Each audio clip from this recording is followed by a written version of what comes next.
It's in my bone marrow to discuss that, because thankfully God built me the way that he built me, but I'm not sure, based on this person's claims and brags. Same time this person was sexually harassing me for years. He was claiming, that he had multiple young black men on the payroll, and they just had to show up when he requested them to be there. Clearly, that's why it felt to him that it was okay to say these things. And I want to have these discussions. I want to be transparent with y'all about that. I've done my best to forgive this person, but it happens. It's also men sometimes, and it'll be men tempting men. And that's why a lot of my posts over the last few years have been about taking the scenic route, taking the long way around, because if that means that you can carry your integrity with you. But there are people that will and have and will continue to offer these things. And some of them are your heroes. At some point soon, it's going to have to come out. I've kept one of these on me since '05, whether it's a keychain recorder or a pen, because most predators would check your phone. Once the sexual harassment started, I was like, well, I got to protect me, because I'm saying no, and I don't want this person, as powerful as they are, to try to get in the way of my work. I started recording, so I have them offering me money to take my clothes off. I have recordings when I wasn't working with them or for them. I have recordings of them confessing that, the other guys that they have on the payroll, all of the above. And the difference is, the wonderful thing about confidentiality agreements and non-disclosure agreements is that they can't prevent you from turning all of those things over to the police, because sexual harassment is a crime. Attempted sexual assault is a felony. Why do we as black people have to deal with that? But sometimes it's our own people. Sometimes it's our own heroes. And my only reservation about naming the people, there was directors along the way like, hey, you read for this, that, and the other. You want to come back up to the apartment? I'm like, nah, I'm good. You got my headshot, my resume, and I'm good. If I can handle that or not. I can kill that. There's other people that I want to say everything, and my brother was like, nah, not yet. I want to tell it on the mountain, over the hills, and everywhere. The good news is that they don't even have to believe me. Hopefully they would, but even if they don't, they can hear this person.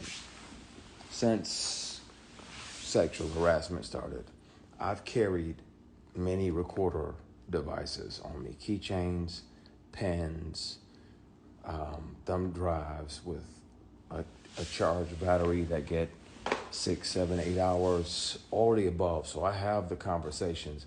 I really want to air that shit out, because it bothers me when I'm alone at night. Like, man, the world is celebrating this person, and they don't even know the shady and predatory way in which this person moves. Predators resent the prey that gets away. So when you don't say yes, when you don't say, okay, I'll acquiesce and, sign up and literally and figuratively play ball, because if we're not doing that, they resent you. This is a conversation we're going to have, and we're going to have soon, because it bothers me in my spirit that I can forgive people. That's one thing. But yeah, P, we don't play ball. Literally strategically planning my next 8 moves. I'm good. God got me because he was watching when I was offered these opportunities and I didn't say yes. I didn't sell my soul or my ass for success. It's like, nah, that's not what I want. You know, I ain't into that. I ain't into dudes. I got an only beard in the bed policy. Mine is the only beard in the bed. Yeah, we ain't doing none of that. I don't get out like that. And these people kept on for years. Sexual harassment is a crime. Attempted sexual assault is a felony. And where I'm at now is that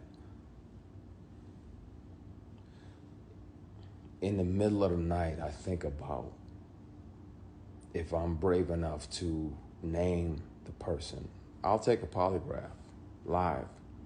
I'll take 5 because it's the truth. This person is a predator and he's one of several. And it's a shame, man. But I think it's time. I wasn't working for him in the month and the year that he showed up to my apartment and offered me $100 grand to take my clothes off. He said, I don't even need to touch you. I just want to see you naked. I declined. Because again, scenic group, I got my integrity with me. I'll take the long way around. But being that I wasn't working with him and we were in my apartment, he had visited my apartment to offer me a job of this fall because the lead of this particular project was going to do something else, so he needed another lead. I recorded it because I didn't trust him, and I had told him over and over, and he still always tried shit. Just tried shit. So if people don't believe me, they can hear him in his voice. I have always kept something on me. Always. Even if my phone is off. Something else is, if I'm around somebody that has tried to sexually harass me, pressure me, intimidate me into some nonsense, I've always kept something on me so I can protect myself, because if they're that powerful and they feel that entitled, then they can also try to get in the way of your work. I can press play and you can hear the person and you'll know immediately who the person is that's offering me $100 grand to strip. You'll know right away, and it'll break your heart. I won't have to say the person's name, but I can and I will. I don't mind doing a polygraph or 3 or 5 on live TV, and I'll pass all of them because it's the truth. Some of the people that you think are your mentors are literally and figuratively just trying to fuck you. I have documentation from the dealership for the car that they tried to buy as an apology for offering me $100 grand to strip. It's time. I really want to just clear the air because I'm tired. And then where I'm at now, if it still feels like that person is fucking with you just to fuck with you, just to mess with you. This person gallivanting around doing these PR stunts. Oh, I'm gonna do this and I'm gonna do that and I'm gonna do that. Well, then speak on, if you gonna have,